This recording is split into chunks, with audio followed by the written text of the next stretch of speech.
La petite histoire du grand requin blanc. Chapitre 13.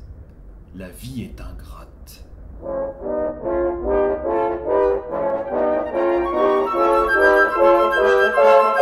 En sautant hors de l'eau, le requin et le rémora ne savaient absolument pas à quoi s'attendre. Les créatures de la surface ressemblaient-elles aux calmars géants, aussi terrifiants que ceux qui, disait-on, hantaient les grands fonds marins? Étaient-elles faites de lumière, à l'instar du monde dans lequel elles vivaient? Avaient-elles des nageoires ou des ailes? Ils n'en savaient rien. Ils n'avaient donc aucune idée préconçue sur le sujet. Lorsqu'ils sortirent de l'eau, ils furent quelque peu surpris et aveuglés par la lumière, bien qu'ils aient déjà aperçu celle-ci lors de leur saut en compagnie de la baleine. Ils distinguèrent la partie émergée de la forme qu'ils avaient vue flotter à la surface et se rendirent compte qu'elle était beaucoup plus importante que la partie immergée. En l'espace d'une fraction de seconde, ils aperçurent ce qu'ils purent identifier comme étant une créature, du moins d'après les quelques descriptions que leur en avait fait le dauphin.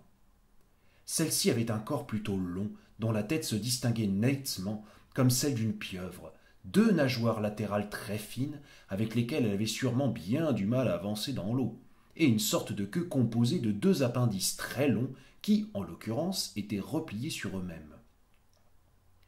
Sur sa poitrine, juste en dessous de la tête, la créature avait deux espèces de mamelles, qui pouvaient sans doute servir à n'importe quoi, sécréter du venin, cracher de l'encre, larguer de puissantes décharges électriques. En les apercevant, la créature eut un mouvement de recul. Sur sa tête se dressèrent immédiatement une multitude d'aiguilles ou de tentacules, comme un poisson porc-épic effrayé, et elle émit un son strident et désagréable, encore plus désagréable que celui du dauphin. L'effet du premier contact ne semblait pas des plus réussis. En replongeant dans l'eau, le requin et le rémora et le dauphin eurent tôt fait de réaliser que la petite manœuvre n'avait pas eu l'effet escompté. En quelques minutes à peine, les amarres qui reliaient les formes au fond de l'eau remontèrent. Ces dernières commencèrent à émettre des ronronnements sourds et quittèrent les lieux dans un vacarme plus assourdissant qu'un banc de cachalots en pleine chasse.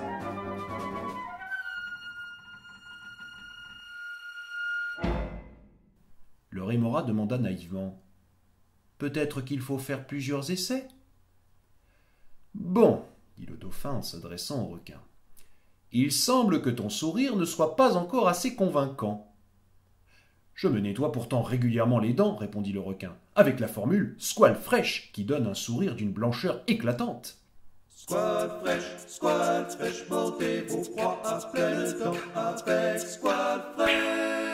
Il faut dire que tu as des dents vraiment énormes, alors que le dauphin a de petites dents. Ça impressionne peut-être les gens, fit remarquer le rémora. C'est alors que le dauphin frémit. Il avait perçu un son étrange, un son qui n'existait pas sous l'eau, mais correspondant bien à quelque chose qu'il avait déjà vu et entendu à la surface et qui semblait venir d'un peu plus loin en mer. Il se tourna alors vers le requin et dit : « Tout n'est pas encore perdu pour toi. Tu peux peut-être encore faire bonne impression sur les créatures de la surface, mais il va falloir faire vite. Suivez-moi. » Et il partit à toute allure, suivi du requin et du rémora.